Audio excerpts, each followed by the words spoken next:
Bon, du coup, ci-dessous, je vais vous montrer comment on trace un dessautage ou dessautement. Voilà, on appelle ça dessautage ou dessautement à froid, donc avec partie droite. Donc c'est exactement le même principe qu'un chapeau de gendarme avec partie droite, sauf que on a, pour un dessautage, on a deux obstacles. D'accord. Ils peuvent être de même taille ou de taille différente. Là, j'ai fait exprès de prendre deux diamètres différents d'obstacles. Donc il y a un PVC de 40 et un cuivre de 22. Du coup, quand on a deux obstacles de taille différente, on part toujours de l'obstacle le plus gros. Et c'est de celui-là qu'on va mettre un 5, nos 15 mm. D'accord.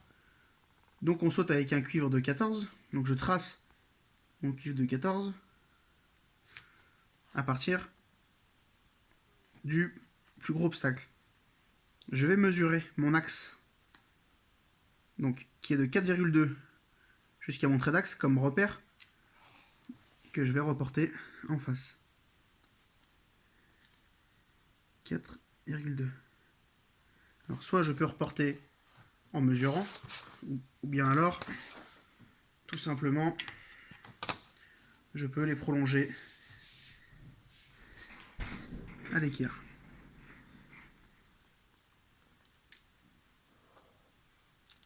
Mon trait d'axe.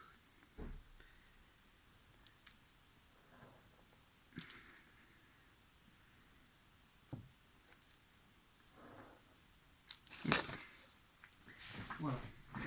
Après, je prends mon rayon de cintrage, donc rayon cintreuse,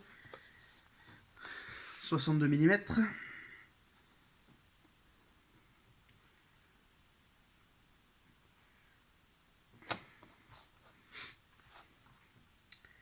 Donc, comme vous le savez, le rayon change suivant les diamètres du tube qui va sauter. Et si c'est à chaud, on prend 3 fois le diamètre extérieur du tube. Donc je trace ma parallèle. Après, c'est le même principe qu'un chapeau gendarme standard. Je trace ma parallèle. Là, je vais prendre du coup mon rayon de cintrage que je vais descendre de mon axe de chaque côté, donc qui est 62.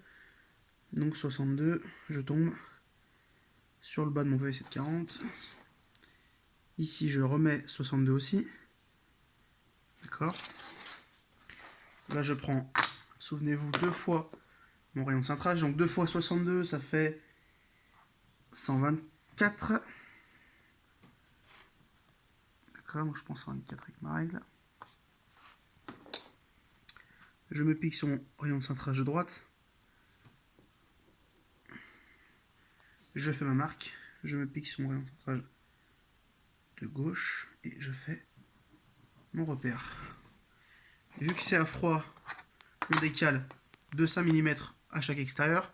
Sinon, on aurait descendu nos perpendiculaires. Si on aurait fait du chaud, on aurait descendu directement. Là, je veux faire du froid.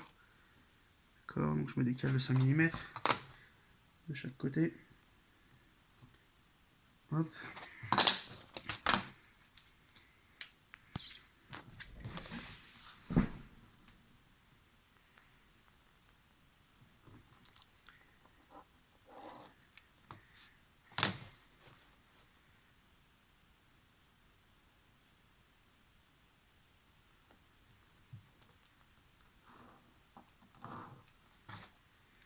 Hop. Une fois avoir descendu donc mes deux perpendiculaires, qu'est-ce que je fais? Je reprends mon rayon de cintrage. Donc nos points importants, on le sait, c'est ici, ici, ici et ici. D'accord, mes rayons de cintrage. Je prends mon rayon de cintrage, comme d'habitude, toujours à l'axe. Je viens faire mon demi, mon petit arc de cercle. Ici également. D'accord. Je me prends sur mes autres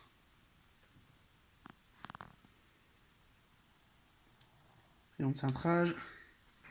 Je trace également mes arcs de cercle. D'accord. Et là, je vais faire, souvenez-vous, mes tangentes. Du coup, je pars toujours de mes arcs de cercle qui sautent mes obstacles et je viens chercher mon autre arc de cercle, d'accord, pour pouvoir faire ma tangente. Donc je fais ma tangente assez grande. Ici également. Tac. D'accord. Comme vous pouvez voir, ça s'accorde un peu. Hein, on traverse à peu près la même hauteur. Donc ça a l'air bon. Et là, du coup, je vais relier à mes points mes perpendiculaires. Pour pouvoir délimiter mes débuts et fins de cintrage. Du coup, ma perpendiculaire. Hop. Je la prolonge. D'accord. Dans l'autre sens.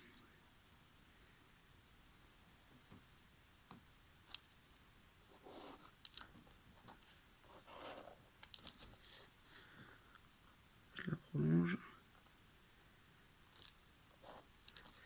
Ok, très bien.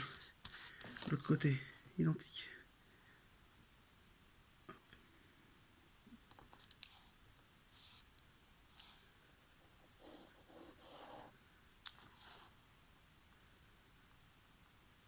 Je la prolonge.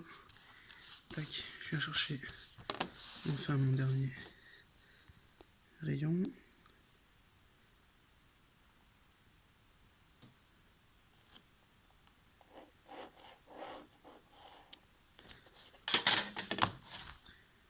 Je prolonge. Et il ne me restera plus qu'à raccorder. Donc là, pour raccorder, je me prends sur mon rayon, je descends, fibre intérieure de mon tube, je trace mes 3 traits.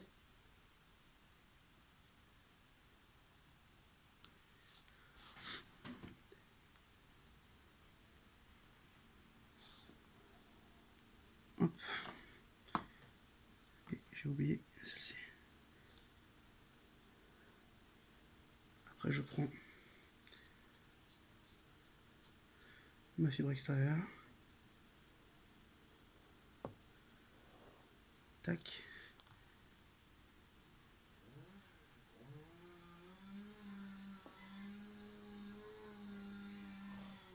Tac.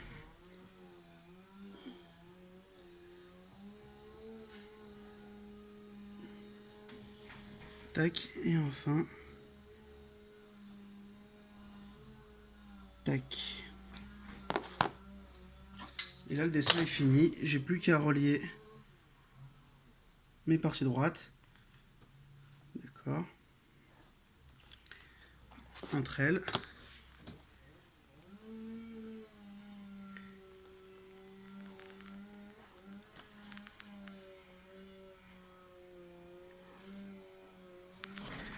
Si je veux, je peux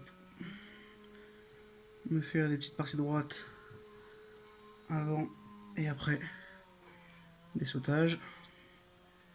D'accord. Donc là, comme vous pouvez voir, hein, j'ai pas centré forcément le dessin de ma feuille pour pouvoir écrire les infos en haut. De toute façon, c'est un brouillon. C'est juste pour que vous ayez la technique afin de le réaliser chez vous avec cadre, cartouche au propre. Bien sûr, les traits d'axe qu'on n'oublie pas de faire en pointillé. Celui-ci également, en laissant les traits de construction. Et normalement, on a les mêmes cotes. Parce que quand même, hein, l'épure est fait pour... les 32 de chaque côté, donc mon dessin est précis. L'épure est fait pour avoir nos codes, pour pouvoir ensuite les reporter sur notre chapeau en réel. D'accord. Et voilà le dessautage à froid.